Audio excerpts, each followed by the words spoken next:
الحمد لله رب العالمين. اللهم صل على سيدنا محمد وعلى آل سيدنا ومولانا محمد. اللهم اوصل وبلغ مثل ثواب ما قرأناه من القرآن العظيم وما صليناه وما سلمناه منا إلى حضرة سيدنا المصطفى محمد صلى الله عليه وسلم، وإلى أرواح سائر الأنبياء والمرسلين والأولياء والصالحين وأهل الخير وخواص عبادك أجمعين، وجميع مشايخنا القادريين والجشتيين رضوان الله تعالى عن كل واحد منهم أجمعين. اللهم زد لهؤلاء شرفا وفضلا وكرامة يا رب العالمين.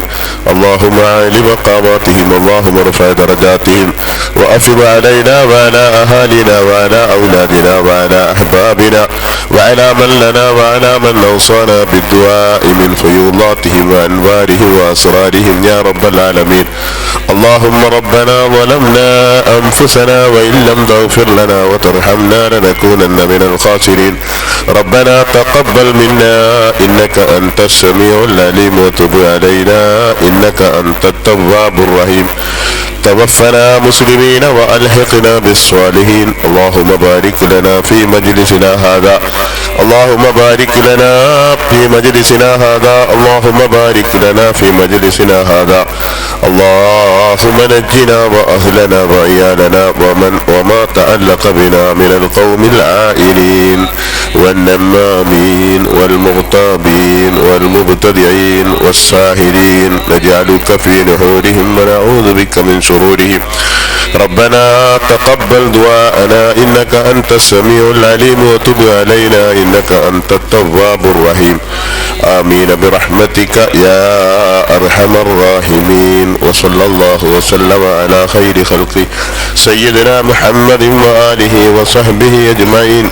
سبحان ربك رب العزة عما يصفون وسلام على المرسلين والحمد لله رب العالمين. الفاتحة. أعوذ بالله من الشيطان الرجيم. بسم الله الرحمن الرحيم. الحمد لله رب العالمين الرحمن الرحيم مالك يوم الدين. إياك نعبد وإياك نستعين. اهدنا الصراط المستقيم صراط الذين أنعمت عليهم غير المغضوب عليهم ولا الضالين. آمين. بسم الله الرحمن الرحيم. ألف لام ميم. ذلك الكتاب لا ريب فيه هدى للمتقين الذين يؤمنون بالغيب ويقيمون الصلاة ومما رزقناهم ينفقون والذين يؤمنون بما أنزل إليك وما أنزل من قبلك وبالآخرة هم يوقنون أولئك على هدى من ربهم وأولئك هم المفلحون. وإلهكم إله واحد لا إله إلا هو الرحمن الرحيم. الله لا إله إلا هو لا تأخذه سنة ولا نوم له ما في السماوات وما في الأرض. من ذا الذي يسمع عنده إلا بإذنه يعلم ما بين أيديهم وما خلفهم ولا يحيطون بشيء من علمه إلا بما شاء وسع كرسيه السماوات والأرض ولا يعوده حفظهما وهو العلي العظيم. شهد الله أنه لا إله إلا هو والملائكة وأولو العلم قائما بالقسط. لا إله إلا هو العزيز الحكيم. إن الدين عند الله الإسلام. قل اللهم مالك الملك تؤتي الملك من تشاء وتنزع الملك ممن تشاء وتعز من تشاء وتذل من تشاء بيدك الخير إنك على كل شيء قدير. تولج الليل في النهار وتولج النهار في الليل وتخرج الحي من الميت وتخرج الميت من الحي وترزق من تشاء بغير حساب. لله ما في السماوات وما في الأرض. وإن تبدوا ما في أنفسكم أو تخفوه يحاسبكم به الله فيغفر لمن يشاء ويعذب من يشاء والله والله على كل شيء قدير. آمن الرسول بما أنزل إليه من ربه والمؤمنون كل آمن بالله وملائكته وكتبه ورسله لا نفرق بين أحد من رسله وقالوا سمعنا وأطعنا غفرانك ربنا وإليك المصير. لا يكلف الله نفسا إلا وسعها لها ما كسبت وعليها ما اكتسبت ربنا لا تؤاخذنا إن نسينا أو أخطأنا ربنا ولا تحمل علينا إصرا كما حملته على الذين من قبلنا ربنا ولا تحملنا ما لا طاقة لنا به واعف عنا واغفر لنا وارحمنا أنت مولانا فانصرنا على القوم الكافرين. يا أرحم الراحمين ارحمنا يا أرحم الراحمين ارحمنا يا أرحم الراحمين ارحمنا. لا إله إلا الله وحده لا شريك له له الملك وله الحمد يحيي ويميت وهو على كل شيء قدير. لا إله إلا الله وحده لا شريك له له الملك وله الحمد يحيي ويميت وهو على كل شيء قدير. لا إله إلا الله وحده لا شريك له له الملك وله الحمد يحيي ويميت وهو على كل شيء قدير. سبحان الله ولا إله إلا الله والله أكبر. سبحان الله والحمد لله ولا إله إلا الله والله أكبر.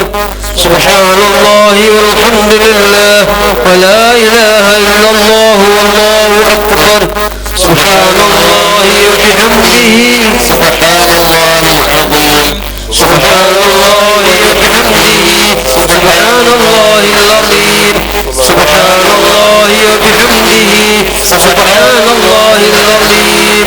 ربنا اغفر لنا وتب علينا إنك أنت التواب الرحيم.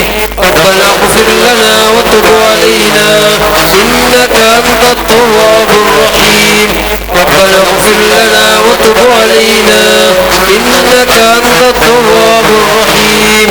اللهم صل على محمد اللهم صل عليه وسلم. اللهم صل على محمد اللهم صل عليه وسلم. اللهم صل على محمد اللهم صل عليه وسلم. أعوذ بكلمات الله التامات من شر ما خلق. أعوذ بكلمات الله التامات كلها من شر ما خلق. أعوذ بكلمات الله التامات كلها من شر ما خلق.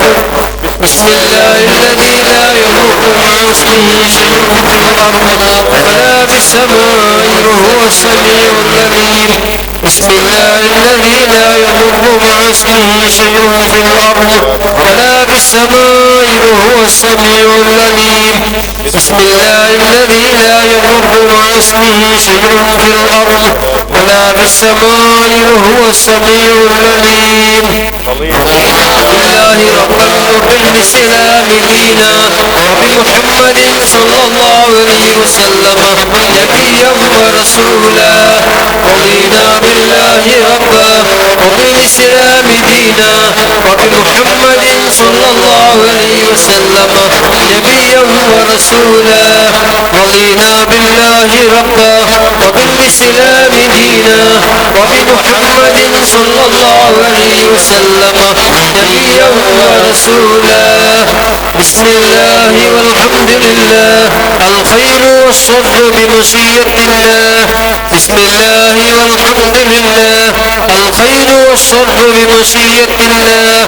بسم الله والحمد لله الخير والصبر بمشيئة الله. آمنا بالله واليوم الآخر تبنا إلى الله باطنا وظاهر. آمنا بالله واليوم الآخر تبنا إلى الله باطنا وظاهر. آمنا بالله واليوم الآخر تبنا إلى الله باطن وظاهر. يا ربنا واعف عنا واغفر الذي كان منا. يا ربنا واعف عنا واغفر الذي كان منا. يا ربنا واعف عنا واغفر الذي كان منا. يا ذا الجلال والإكرام أمتنا على دين الإسلام. يا ذا الجلال والإكرام أمتنا على دين الإسلام. يا ذا الجلال والإكرام أمتنا على دين الإسلام. يا ذا الجلال والإكرام أمتنا على دين الإسلام. يا ذا الجلال والإكرام أمتنا على دين الإسلام. يا ذا الجلال والإكرام أمتنا على دين الإسلام. يا قوي يا متين اكفي شر الظالمين. يا قوي يا متين اكفي شر الظالمين. يا قوي يا متين اكفي شر الظالمين. أصلح الله أمور المسلمين شرف الله شر المعذين. أصلح الله أمور المسلمين شرف الله شر المعذين. أصلح الله أمور المسلمين شرف الله شر المعذين. يا علي يا كبير يا عليم يا قدير. يا سميع يا بصير يا لطيف يا خبير. يا علي يا كبير يا عليم يا قدير. يا سميع يا بصير يا لطيف يا خبير. يا علي يا كبير يا عليم يا قدير. يا سميع يا بصير يا لطيف يا خبير. يا فارج الهم ويا كاشف الغم. يا من لعبده يغفر ويرحم. يا فارج الهم ويا كاشف الغم. يا من لعبده يغفر ويرحم. يا فارج الهم ويا كاشف الغم. يا من لعبده يغفر ويرحم. استغفر الله رب البرايا ونستغفر الله من الخطايا. استغفر الله رب البرايا ونستغفر الله من الخطايا. استغفر الله رب البرايا أستغفر الله من الخطايا. استغفر الله رب البرايا ونستغفر الله من الخطايا. استغفر الله رب البرايا ونستغفر الله من الخطايا. استغفر الله رب البرايا ونستغفر الله من الخطايا. استغفر الله رب البرايا ونستغفر الله من الخطايا. استغفر الله رب البرايا ونستغفر الله من الخطايا. استغفر الله رب البرايا ونستغفر الله من الخطايا. استغفر الله رب البرايا ونستغفر الله من الخطايا. استغفر الله رب البرايا ونستغفر الله من الخطايا. بشر بالسلام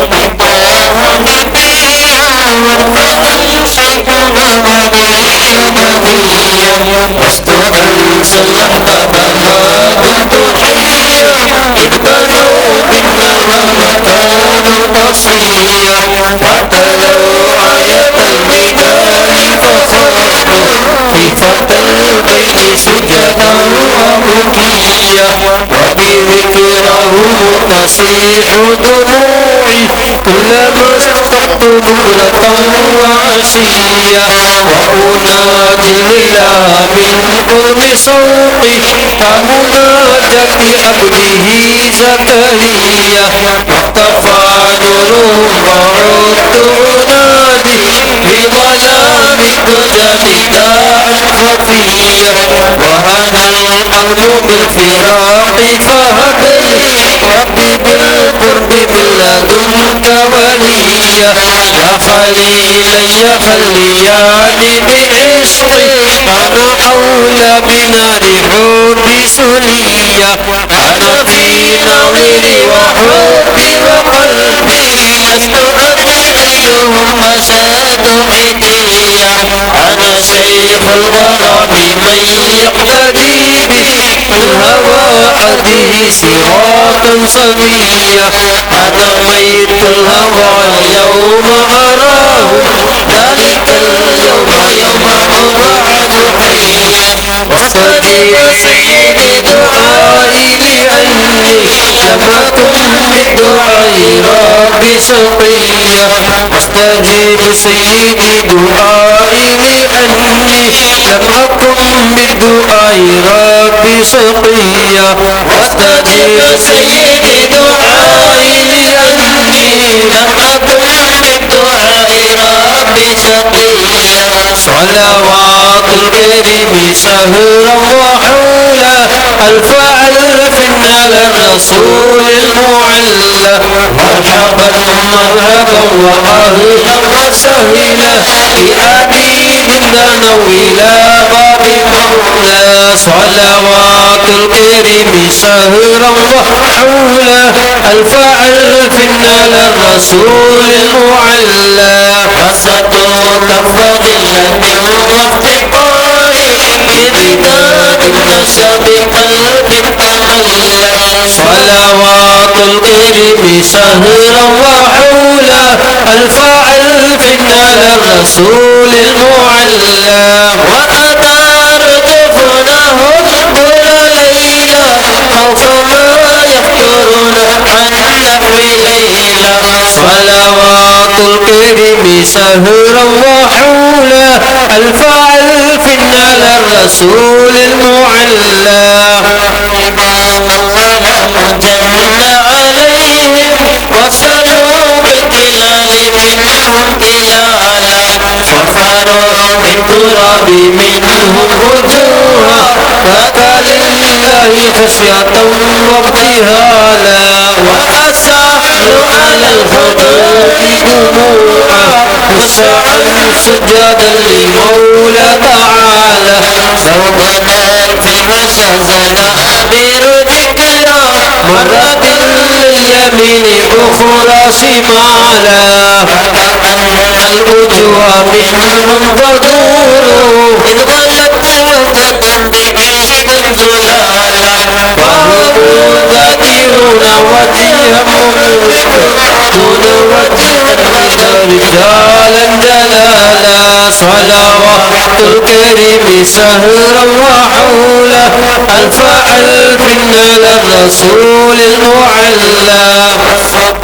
هم حبيبهم أهل عشق فغدوا نحوه سكارى وميلا صلوات الكريم سهرا وحولا ألف ألف على الرسول المعلى الله كجميز عليهم فله عري الآل والعلا صلوات الكريم سهرا وحولا ألف ألف على الرسول المعلى فله الحوض الدمير الظلاما وآيات تضامن الخير كلا صلوات الكريم سهرا وحولا ألف ألف على الرسول المعلى وقلوب تقلبت بالجليل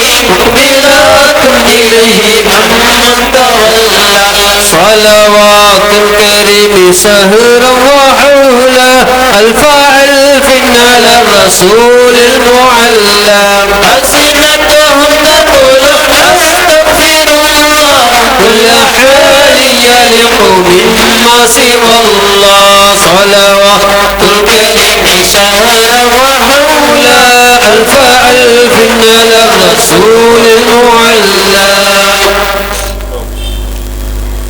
أستغفر الله مما سوى الله وكل شيء يقول الله أستغفر الله مما سوى الله وكل شيء يقول الله أستغفر الله مما سوى الله وكل شيء يقول الله أستغفر الله مما سوى الله وكل شيء يقول الله أستغفر الله مما سوى الله وكل شيء يقول الله أستغفر الله مما